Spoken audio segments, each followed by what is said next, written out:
peculiar disease is the words of Alzheimer's when he studied his patient's Augustus's brain. She had profound memory loss and couldn't remember who her family or friends were. This was the first ever case noted of the Alzheimer's disease. An autopsy showed that she had extreme shrinkage, which is with an unusual deposit around her nerve cells. Alzheimer's disease is a horrible disease where it not only affects the ones who have it, but the loved ones. I lost my grandmother a while ago and just recently lost my great uncle. And I'm here to inform the power of this disease. I'm going to tell everyone some facts about what the disease is, the symptoms, the risk factors, and how to prevent this disease. First, you should know what Alzheimer's disease really is. This disease affects how your brain functions and your memory. Alzheimer's disease is age-related, but can occur at any age. It's an abnormality which the extracellular fibrillar amyloid deposits and tangles in the brain. This deteriorates the brain's lobe and limbic structures, which are very important when it comes to memory loss. Waringen Christina wrote this in her blog about Alzheimer's. Alzheimer's is also the #1 cause of dementia. Now that you are aware, you should be aware of what the symptoms are. The symptoms can be psychiatric, cognitive, or intellectual. The 4 A's include amnesia, aphasia, apraxia, and agnosia.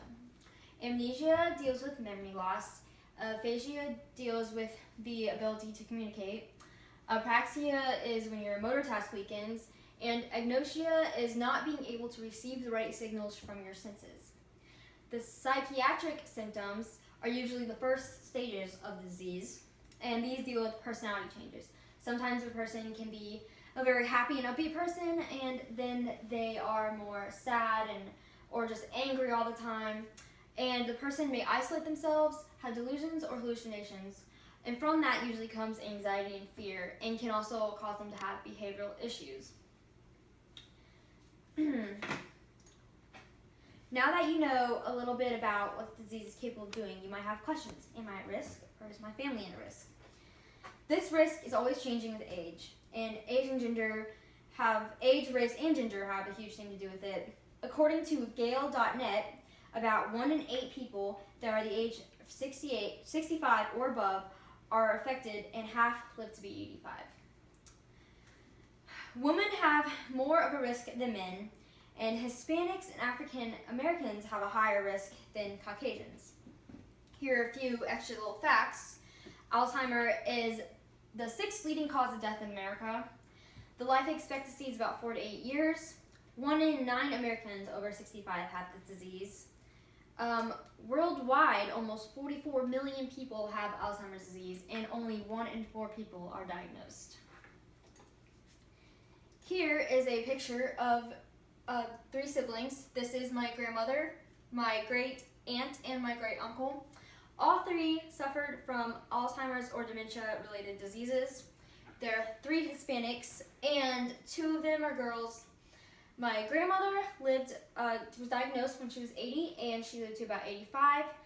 She died 10 years after she was diagnosed at age 80. She died, and he lived about 5 years after he was diagnosed. This is also a chart, as you can see. Later in the ages is where genetics also play a role.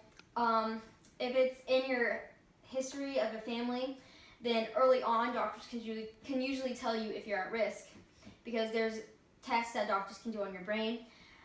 There's mutations in 3 genes that cause the disease, known as APP. These genes increase the amount of amyloid being produced, and large amounts are very toxic to the nerves. If one parent has it, then there's a 50% chance that you will have the disease.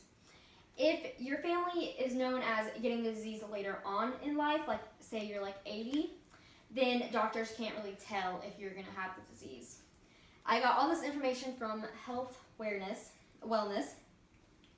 Other health-related problems such as high cholesterol, hypertension, obesity, smoking, diabetes, heart problems, head injury, and homocysteine. Smoking can relate because if you smoke, you have a risk factor for cardiovascular disease. Diabetes, when you have diabetes, the brain needs sugar to function. But when you have diabetes, you have a lack of sugar in your body, and the brain is always wanting more sugar, so this can be a cause. Boxers and other sports people get head injuries, and throughout time, there is a microscopic change in your brain, and over time, that could cause this disease. And in homocysteine, the amine acids form when the body breaks down protein, then enters and accumulates in the body or is recycled through the help of vitamin B.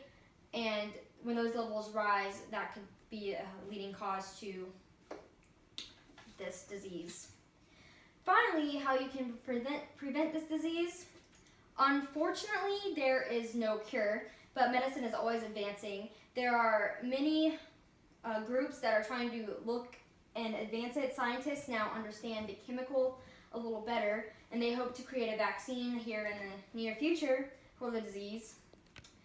According to GaleNet, like I said earlier, 2.6 million people worldwide have the disease, and you can slow down the process by eating healthy and cutting back on hazards that go into your body, like smoking. Studies have found certain foods also can help slow down the process with vitamin E. And coconut oil. Here I have some coconut oil. Coconut oil is a superfood, and it is very, very good for a lot of things. It helps improve overall health, skin and hair. It improves the body's use of insulin, helps improve cholesterol by growing HDL, good cholesterol, and acts as a natural antibiotic and antioxidant. And if you take a spoonful of this every day, you could increase the risk of this disease. In conclusion, you now know a little bit more about this disease and the risk factors and try to prevent it.